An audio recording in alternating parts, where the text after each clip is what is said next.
Hey guys, welcome back here to the Fishing Teacher, and appreciate you guys swinging by and checking the video out today. Guys, today we're going to be talking about one of my favorite lures, specifically in the month of May and early June, and that's a painted bladed spinnerbait.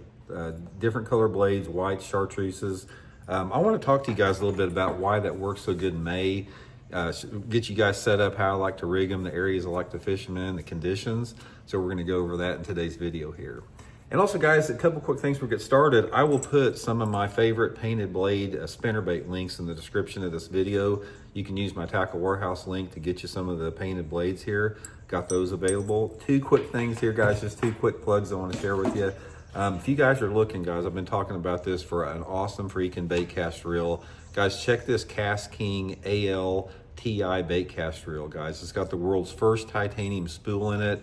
It's got this Halo Vortex magnetic braking system. It's like impossible to backlash it. Super light, super compact. You guys will love this. I'll put the Cast King link in the description of the video. And if you use the promo code Randy10, you get an additional discount on it. Appreciate that. And one final thing, guys, SolarBat has still got the May sale going on my Signature Series RB2s at 3 glasses. 40% off, guys, this month, including the prescription lenses. And if you use the promo code RandyB, you get free shipping and handling. So thank you for putting up with those plugs. Appreciate that.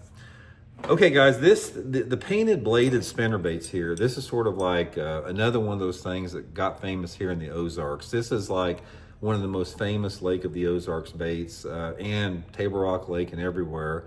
Painted blades work awesome. And I remember I think it was the first tournament that Kevin Van Dam ever won. We were at a Bassmaster Top 100 tournament down at Lake Lanier, Georgia, and Kevin won the tournament on a painted bladed spinnerbait back in the early 90s. So this thing's been around for a long time. And I remember the very first time that I ever heard about it, I was fishing a Redman tournament up at Truman Lake in Missouri back in 1984. And there's a Missouri angler that I know lives close to my house here named Randy Workman. He won the tournament on a spinnerbait that he had painted the blades white with spray paint.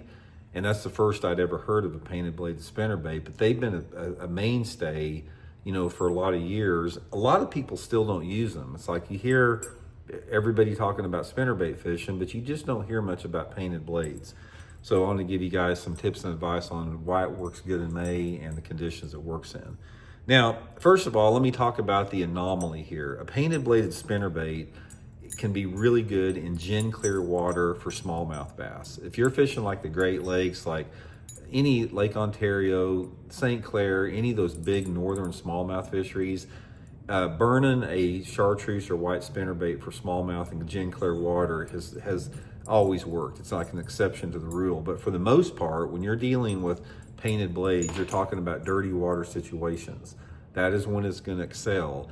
And for whatever reason, I don't know what it is, it's one of those mysteries of bass that we always try to explain why bass do certain things, but a lot of times you can't explain it.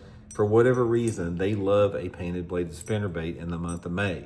It's got to be something to do with their mood and their personality during the post spawn. I'm not sure what it is, but nevertheless, they like it. Okay, so first of all, before I get into the setup here, I want to talk about the specific conditions that a painted blade is going to work in. Painted blade for largemouth and even spotted bass, we're not talking about the smallmouth situation, it is a stained water technique, and it's going to work best if you have water visibility of under a foot. I prefer my water visibility to be about 6 inches to 12 inches for a painted bladed spinnerbait. That's when it works the best. Now, that's normal conditions. Say, for example, you've got a partly cloudy sky, 5-mile-an-hour wind, and you got water visibility of about like this. It's going to be perfect for a painted bladed spinnerbait. If you do have a little bit cleaner water, say up to 2 foot of visibility, something like that, you can still catch them on a painted blade spinnerbait early and late in the day or on those cloudy, rainy type days. So the low light, light intensity conditions will extend the water clarity. But for the most part, the good bags that I have caught on this thing has been in stained water situation. Another situation or area that this works good in, this works good in shallow, flat, dirty water situations. So this isn't a deal where I've caught a lot of fish like fishing a chunk rock 45-degree angle bank or a riprap bank. I'm talking about going up into these shallow, flat areas in May that It can have whatever cover. It's like shallow vegetation's awesome, lily pads, you know, gator grass, whatever. That's a really good place to fish it. Or it can have shallow wood. You can have lay down stumps, fall down, trees fell in the water, boat docks, whatever. But some type of a wood or grass combination in dirty water is the #1 condition for it. Occasionally, if you've got a lake that has a lot of bass in it, you can catch them just going down a bare bank on it. But for the most part, I want some type of a target to throw these things around. Like I said, my two favorites, the good fish I've caught them have either come on that real shallow grass and dirty water, lily pads, or lay down trees in the water. That's going to be the deal. Now, there's two different combinations you're going to have. There's a lot of different varieties you can see in that tackle warehouse link I put in the description. Some of them are going to be like a white and chartreuse, and they're going to be white and chartreuse on both sides. Some of them are painted up with white and chartreuse, and they got a copper on the other side. Some of them are solid chartreuse, you know, on both sides. And then some of them are solid white. There's a lot of different variations to it. For the most part, my favorite setup is I want a chartreuse and white combination like this. It just seems like the variation in the white and chartreuse is the one that works best for me. And I'll normally put a white and chartreuse skirt on it, fish it like that. And then the trailer that I match it up with most all the time is usually this 4-inch ringworm, this Zoom dead ringer right here.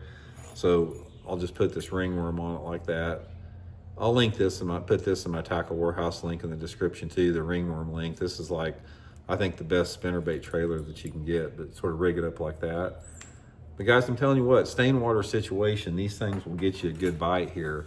And I think one of the reasons it does it, it puts out sort of a glow in the water that a gold or a silver blade doesn't put. A gold or a silver blade puts out a flash, and the painted blade puts out like this glow almost to it. There's no flash to it. It's a different presentation that the bass really appeal to under certain conditions. So anyway, guys, give them a try. Like I said, just if you got a situation where you have a lake that's got some off-colored water, shallow cover, give this a try, especially anytime the water temperature is like between 70 and 80 degrees. Works really, really good, and definitely catches quality fish, guys. I think on average, when you get a bite on a painted bladed spinnerbait, it's usually a bigger fish than like on a gold or silver bladed spinnerbait. So hope it helps out. We'll talk later.